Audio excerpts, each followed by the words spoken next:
Dunia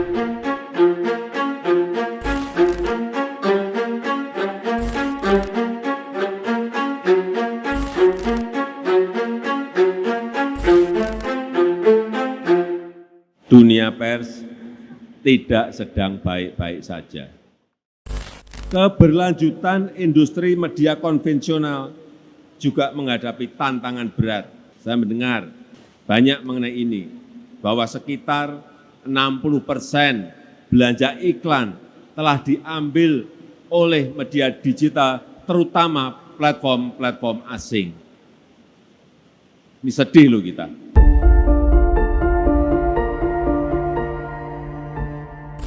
Keresahan Presiden Joko Widodo tadi menjadi salah satu alasan dibuatnya rancangan peraturan presiden atau Perpres tentang publisher right atau hak penerbit. Ada 3 isu utama yang akan dibahas dalam Perpres ini. Pertama, terkait kerjasama bisnis to bisnis antara platform media dengan industri media. Kedua, soal data. Dan yang ketiga, soal platform digital. Selain mewajibkan platform digital untuk membayar berita dari media massa, rancangan Perpres tentang publisher right ini juga sebagai upaya mencegah konten hoax, misinformasi, disinformasi, atau yang tidak sejalan dengan Undang-Undang Nomor 40 Tahun 1999 tentang pers serta kode etik jurnalistik.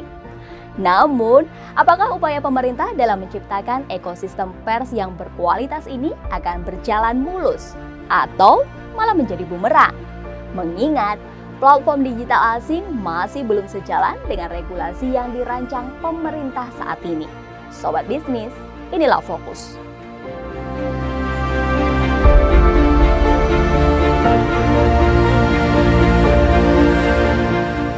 Wakil Menteri Komunikasi dan Informatika Nezar Patria mengatakan, melalui rancangan Perpres tentang publisher right, pemerintah mencoba membangun keberlanjutan dan sustainability industri media di tengah disrupsi digital.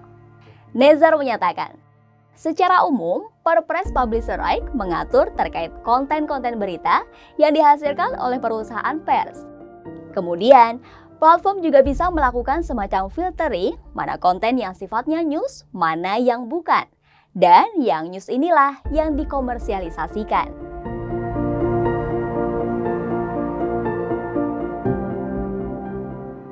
Rancangan Belet ini dikeluhkan oleh Google, yang selama ini bisa dikatakan berperan sebagai wadah distributor berita.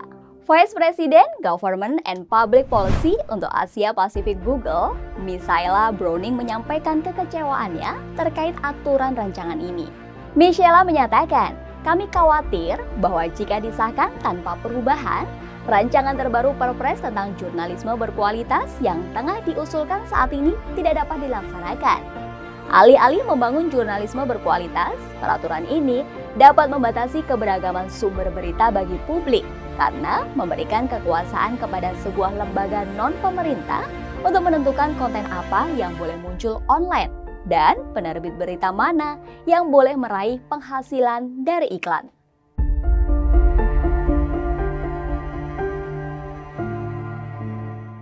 Google pun menyebut segala upaya yang dilakukan untuk mendorong industri media di Indonesia bisa saja sia-sia dan mempengaruhi kemampuan mereka dalam menyediakan sumber informasi yang berkualitas bagi pengguna produk Google di tanah air. Rancangan aturan disebut berpotensi mengancam masa depan media di Indonesia, sebab akan banyak penerbit yang dirugikan karena kehilangan traffic hingga pendapatan lantaran adanya pembatasan jumlah berita yang ditayangkan. Bukan hanya Google, Meta yang merupakan induk perusahaan dari Facebook dan Instagram juga mengeluhkan hal yang sama. Direktur of Public Policy Meta, Rafael Frankel menegaskan, akan mengambil keputusan berat seperti yang dilakukan di Kanada dengan membatasi jumlah konten yang dipublikasi di Facebook dan Instagram. Rafael menyatakan, itu akan berdampak bagaimana berita akan ditampilkan di Facebook, khususnya untuk pelanggan di Indonesia. Sama halnya dengan yang kami lakukan di Kanada. Kami benar-benar tidak mau untuk sampai di fase tersebut.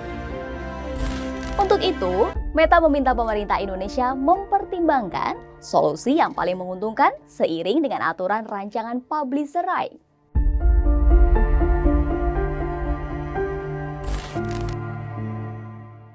Hingga saat ini, pemerintah memang tengah mencari titik temu dari berbagai pihak terkait keluhan yang datang dari berbagai platform.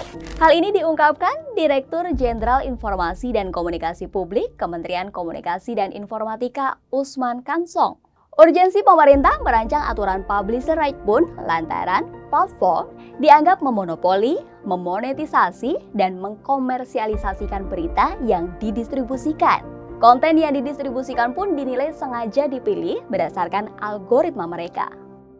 Usman menyatakan, misalnya di Australia, Facebook hanya mendistribusikan berita-berita dari politisi sayap kanan.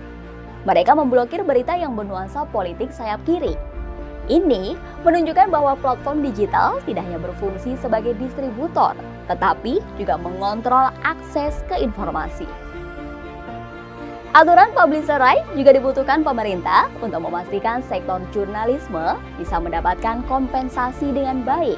Sebab, selama ini, platform dianggap mengambil bagian besar pendapatan iklan dari publisher.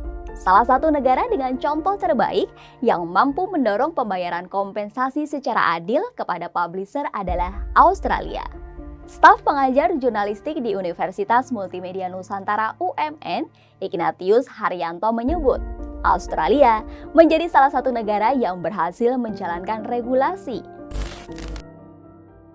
Memang Australia dianggap sebagai salah satu atau mungkin satu-satunya negara yang dianggap sukses untuk bisa melakukan negosiasi dengan perusahaan platform tersebut.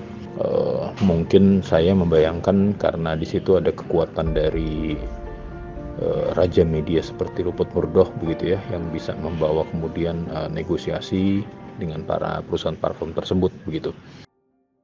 Namun ternyata jalannya regulasi media di Australia tidak semulus kelihatannya.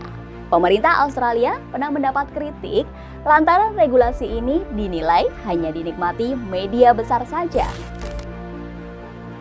Tetapi konteks Australia pun juga ada beberapa yang mengkritik karena publisher rights ini hanya banyak dinikmati oleh perusahaan-perusahaan media besar.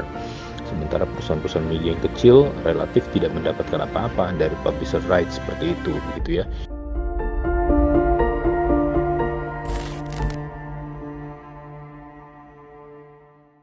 Upaya mengatur hubungan antara platform dengan perusahaan media tidak hanya dilakukan Australia saja. Kanada juga ikut mencoba lewat kebijakan Bill C-18. Sayang, langkah ini tidak berbuah manis. Google dan Meta melawan kebijakan tersebut dengan memblokir konten-konten dari perusahaan media di sana. Pemblokiran konten tidak hanya berlaku di mesin pencari Google Search, tetapi warga Kanada juga tak bisa mengakses konten dari fitur Discovery di perangkat Android mereka. Konten politik, olahraga, ataupun teknologi terdampak pemblokiran ini. Alhasil, pemerintah Kanada pun kecewa. Dan hingga kini, belum ada titik terang di antara pemerintah ataupun perusahaan media.